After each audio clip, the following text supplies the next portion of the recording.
Avocado has become one of the world's trendiest foods. As the poster child of millennial healthy eating, this superfood is now a mainstay for foodies everywhere. But have you noticed your avo on toast is costing more and more?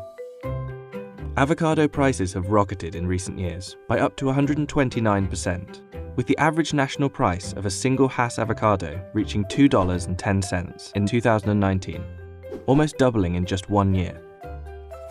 So why are avocados so expensive? Archaeologists in Peru have found domesticated avocado seeds buried with Incan mummies dating back to 750 BC. But it was the Aztecs in 500 BC who named it Aguacatl, which translates to testicle. When Spanish conquistadors swept through Mexico and Central America in the 16th century, they renamed it aguacate. The farming of aguacate developed over the next few hundred years, predominantly in Central America and South America, but consumption of the alligator pear outside of these regions before the late 19th century was almost non-existent. The commercialization of aguacate began in the early 1900s, but was focused on branding avocados as a delicacy for the wealthy, like this advert in the New Yorker from 1920, which declared them as the aristocrat of salad fruit. But a selection of Californian growers realized that the hard-to-pronounce aguacate was off-putting for the mass market, so they formed the California Avocado Association. By the 1950s, production scale grew and avocado prices fell to about 25 cents each. Popularity increased further with the wave of inter-American immigration in the 60s, as Latin Americans brought their love of avocados with them to the US.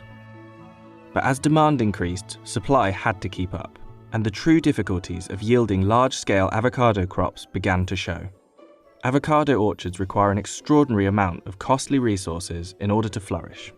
There are multiple inputs that avocados require, whether it's water, fertilizer, pruning, pest control, the sunburn protection of trees. All those go into making your chances better of having a very good quality crop. When we decide to plant an avocado orchard, we'll plant trees that come from certified nurseries. We have to place our orders years in advance.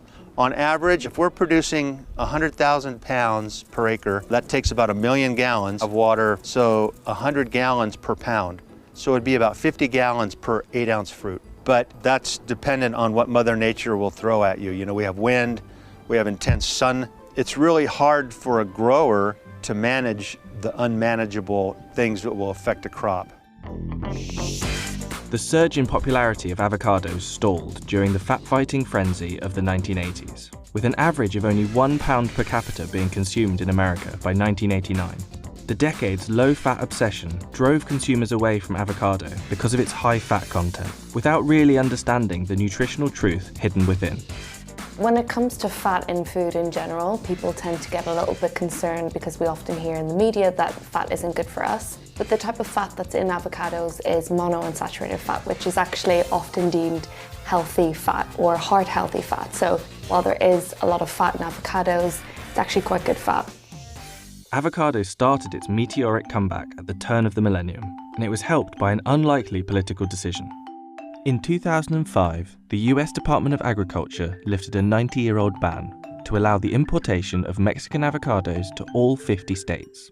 Initially, this decision angered Californian growers, who feared the move could slash local growers' sales by as much as 20%. What actually transpired and took place was, as that Mexican supply became much more prevalent and available, retailers got behind marketing and selling avocados. Food service providers, restaurants started putting it as permanent parts of their menus. And demand started to boom because the inconsistent supply chains before were now consistent, and consumers were allowed to enjoy avocados every day of the year. The biggest day of the avocado calendar became Super Bowl Sunday, when it's now estimated that almost 200 million pounds of avocados are eaten during the big game in America. But if you take a moment to consider the resources needed to produce that amount, you can start to understand avocados' elevated prices. According to experts, it takes roughly 270 litres of water to grow a pound of avocados. So 200 million pounds could require as much as 54 billion litres of water, which means droughts or heat waves can have devastating consequences on the avocado industry. In fact, that's exactly what's been happening in California for the last 7 years. with the Sunshine State only recently being declared drought-free in 2019, which goes a long way to explaining record avocado prices. In some countries, like Chile, avocado cultivation is being blamed for exacerbating droughts, as lush green orchards overlook dry riverbeds. Perhaps the biggest reason for avocado's rise to dominance is the emergence of the clean eating lifestyle. No longer just a chip dip for special occasions, this superfood can be found in a plethora of recipes in cafes and restaurants everywhere around the world. And those who are eating them are really keen for you to know about it. Just type #avocado into Instagram and you'll be hit with over 10 million search results. But is the glorification of avocado justified?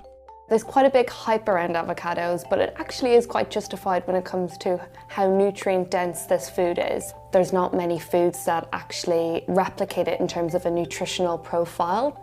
When it comes to calling something a superfood, I'm not really for that label. Avocados are definitely a good food to include in your diet, but like I said, you're not really missing out if you don't like them or if you can't eat them for any reason. Monounsaturated fats, we can find that in things like olive oil and olive, nuts and seeds, vitamins and minerals. We can find that in other green vegetables, so spinach and broccoli and things like that. So there's ways of getting those nutrients in without having avocado.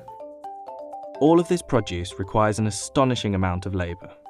Even once grown, pruned and picked, avocados need costly distribution methods in order to be delivered fresh and ripe to far-flung corners of the world. If you're living in Philadelphia, right, you want to buy a ripe avocado in Philadelphia. What they do is they ship green avocados from California to Philadelphia. They send them to the ripening center. They warm them up and get ethylene in them so they all ripen. And then when they're moved out to the retail stores, you're actually buying something that's almost ready to eat or ready to eat. Because if you were to buy a green avocado that's shipped straight from California to your market, you would have to ripen it yourself over 7 to 10 day period. And most consumers are a little more anxious for their avocado toast than waiting 10 days. With prices so high, the commodity of avocados has attracted a spate of thefts from orchards and delivery trucks worldwide. In New Zealand, armed night patrols and electric fences have been introduced after a grower in Northland had 70% of his orchard stolen. There's even further grim reading for avocado lovers.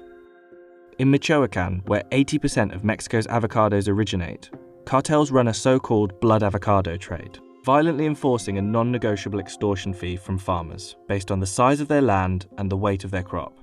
Some restaurants have begun an avocado boycott as we all weigh up the ethics behind our eating habits. Experts suggest that water shortages could affect 5 billion people by 2050, and rainfall in the so-called drought belt, which includes Mexico and South America, is predicted to decline. But whilst evidence of environmental degradation is mounting, the avocado industry is still growing, along with consumer demand. In certain places, the sustainability of avocado production will become untenable.